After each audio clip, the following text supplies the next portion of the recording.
Halo sobat spesialis konstruksi, ketemu lagi sama gue Rido di Aspil, Anak Sipil.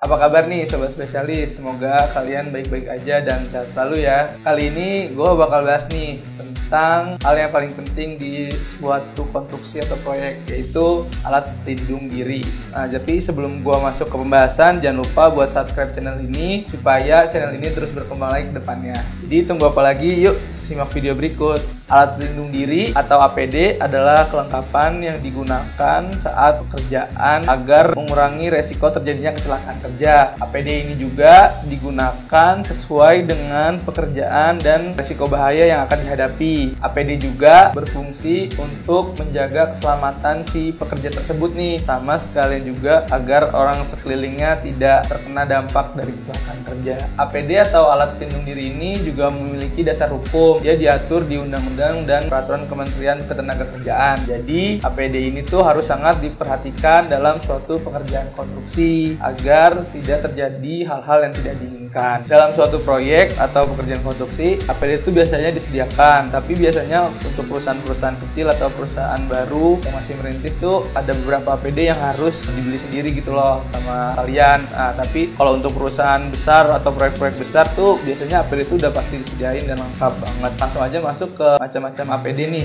Jadi kalian harus tahu nih ada APD apa aja sih dalam suatu pekerjaan konstruksi. Sebenarnya ada beberapa APD yang emang wajib dan pasti akan digunakan setiap pekerja atau bahkan staf yang ke lokasi pekerjaan. Dan juga ada beberapa APD yang memang digunakan hanya untuk pekerjaan tertentu gitu loh. Nah, langsung aja kita masuk nih ke yang pertama. Yang pertama itu helm.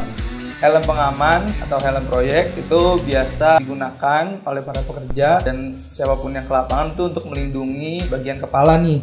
Nah, agar tidak tertimpa oleh bahan-bahan material suatu pekerjaan konstruksi. Seperti contohnya nih ada percikan las atau ada kerikil dari atas yang jatuh, paku gitu ya, atau baut. Mungkin kalau emang jaraknya deket gak terlalu tinggi gitu loh, mungkin gak terlalu sakit. Tapi kalau misalnya si kerikil atau baut atau paku itu jatuh dari ketinggian 5 meter lebih dan jatuh pas di kepala kalian, kan otomatis itu sangat sakit dan bahkan bisa bikin kepala kalian bocor gitu. Jadi si helm ini tuh sangat berguna banget deh buat kalian dan merupakan alat pelindung diri yang paling krusial dan paling penting. Nah, pemakaian helm proyek ini juga harus benar gitu, jangan asal dipakai aja tanpa dipaskan atau disesuaikan dengan lingkar kepala kita. Jadi si helm proyek ini harus pas di lingkaran kepala kita agar si helm ini tuh efektif dan gak gampang jatuh gitu loh. Jadi kepala kita benar-benar terlindungi sama si helm itu. Terus juga jangan helm proyek ini sembarang kalian lepas aja gitu loh saat kalian di proyek. Misalnya lagi ke proyek nih, terus tiba-tiba emang lagi nggak ada kerjaan atau istirahat, terus kalian lepas tapi kalian masih di lokasi proyek. Nah, itu tuh bahaya banget karena kita nggak tahu kecelakaan kerja yang bakal terjadi gitu loh. Jadi kalian harus tetap waspada terus dengan memakai si helm ini. Nah, yang kedua itu ada rompi. Rompi ini tuh berfungsi untuk para pekerja nih, untuk digunakan. Biasanya tuh rompi ini tuh punya warna-warna yang ngejreng gitu loh, yang terang, seperti mungkin kayak orange atau hijau stabilo. Itu biasanya sering digunakan. Tapi soalnya kan kalau merah itu biasanya untuk staff si HSE-nya ini nih.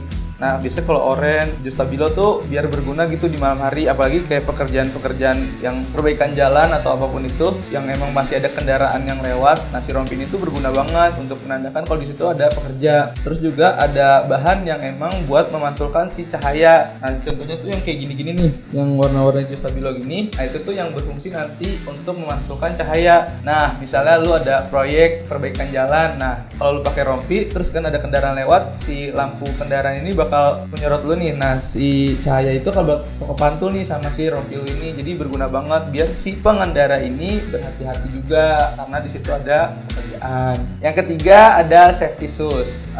Safety shoes ini atau sepatu safety berguna untuk melindungi bagian kaki kalian nih dari terkenanya benda-benda tajam ataupun kejatuhan benda-benda gitu loh. Nah, biasanya sepatu ini tuh ada lapisan besi gitu loh di depannya. Jadi kalau kalian misalnya kesandung atau terkena benda-benda yang berat di bawah tuh, kaki kalian tuh tetap aman. Dan juga si sepatu itu desain biar kalian tuh tetap fleksibel dan nyaman juga gitu loh. Jadi mobilitas mobilitas kalian tuh nggak terganggu dengan adanya benda-benda tajam yang kayak kecil-kecil gitu atau paku atau kerikil-kerikil tajam. Jadi kalian tetap bisa, mobilitasnya tetap tinggi gitu loh, karena kalian pakai sepatu safety dan nggak usah worry gitu loh dengan kaki kalian takut kenapa-napa. Nah, sepatu safety juga udah banyak modernisasi nih, jadi nggak sebatas biasanya sepatu kayak pantofel gitulah atau warna-warna gelap. Nah, sekarang tuh udah banyak sepatu safety yang udah lebih keren lah, udah mengikuti zaman, lebih trendy gitu, kayak modelnya kekinian, tapi sebenarnya itu tuh safety shoes, jadi udah banyak lah diperjualbelikan di online atau di offline store gitu.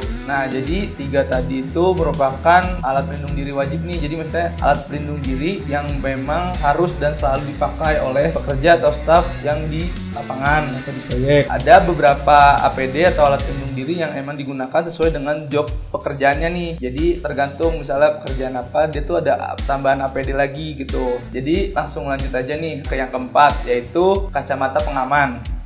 Nah, kacamata pengaman ini digunakan agar kalian terlindungi nih mata kalian dari iritasi. Jadi misalnya kalian lagi di lantai bawah terus ingin melihat pekerjaan di atasnya gitu kan, sebatas nengok gitu ke atas. Nah, itu tuh kalau kita nggak tahu kan di atas ada pekerjaan apa, takutnya ada yang kita terkena jatuhan debu atau serpihan las gitu. Nah, itu bahaya banget buat mata. Dan juga kacamata ini juga bisa berfungsi untuk merendahkan intensitas matahari. Jadi misalnya apalagi buat operator-operator alat berat atau apalagi tower crane gitu yang memang tinggi. Jadi kalian tuh nggak terlalu silau kalau pakai kacamata ini. Jadi pekerjaan kalian pun jadi lebih maksimal.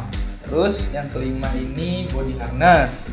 Body harness ini digunakan untuk pekerjaan ketinggian seperti gedung bertingkat ataupun jembatan layang, jalan tol layang gitu. Nah, ini tuh kalau pekerjaannya udah di ketinggian tuh wajib banget yang namanya pakai body harness. Jadi si body harness ini berfungsi agar menjaga tubuh kita nih biar yang namanya nggak jatuh ke bawah gitu loh. Jadi kita udah safety duluan nih, udah siap gitu. Jadi kalau ada kenapa-napa badan kita tuh udah tersangkut di scaffolding biasanya tuh si body harness ini tuh. Yang keenam ada masker. Masker ini berfungsi untuk menjaga pernapasan kita nih, apalagi buat pekerjaan-pekerjaan yang biasanya chemical gitu loh, kayak waterproofing atau apapun yang menghasilkan bau-bau yang menyengat gitu, ataupun juga debu-debu di proyek gitu. Jadi kalau kalian pakai masker itu udara dari luar tuh terfiltrasi gitu loh sama si masker, jadi kalian jadi lebih sehat gitu loh, kan termasuk dari K3 juga keselamatan kesehatan kerja.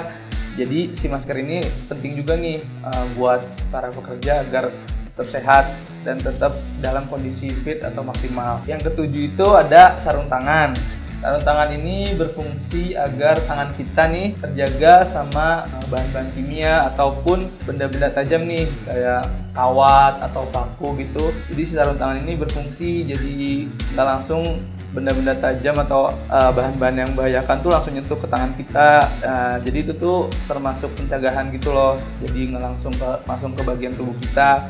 Biasanya tuh pas proses pembersihan, biasanya saat kita lagi nge-bending kawat gitu kan, biasanya banyak kawat-kawat sisa atau apapun itu yang bisa bahayain tangan kita, itu tuh bisa kita minimalisir dengan pakai yang namanya sarung tangan. Ada juga biasanya sarung tangan khusus biasanya untuk pekerjaan elektrikal atau mekanikal gitu. Nah, itu tuh udah dirancang khusus, misalnya ada sarung tangan yang memang nggak bisa menghantarkan listrik atau apapun itu tuh udah disediakan gitu, udah ada sarung tangan khususnya biar kalian tetap aman dan safety terus nih dalam pekerjaan. Yang terakhir ada alat pelindung telinga.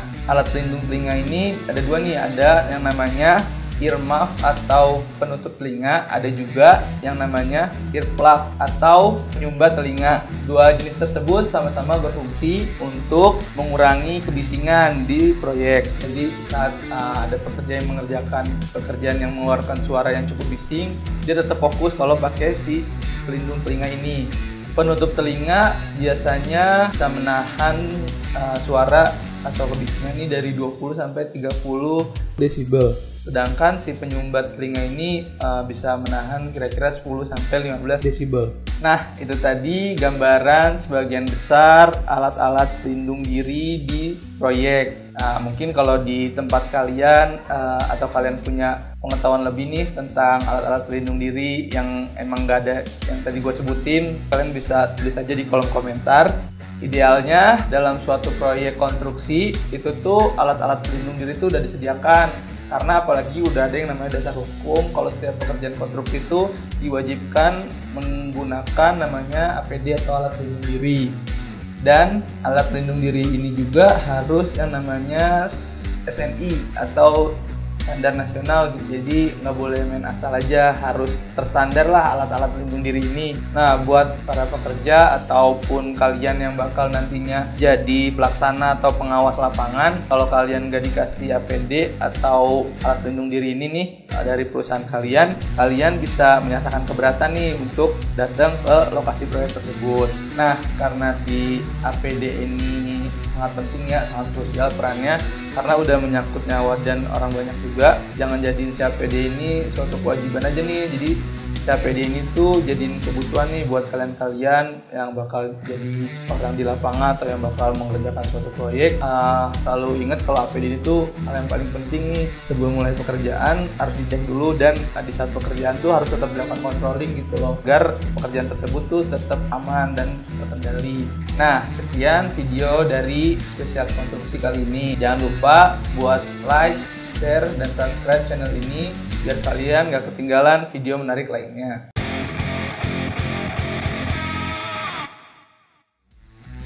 Kalau kalian punya topik menarik lainnya yang mau kita bahas atau gue bahas nih, kalian bisa tulis saja di kolom komentar. Nah, terima kasih telah menonton. Semoga video ini bermanfaat buat kalian semua. Sampai jumpa di video selanjutnya. Dadah!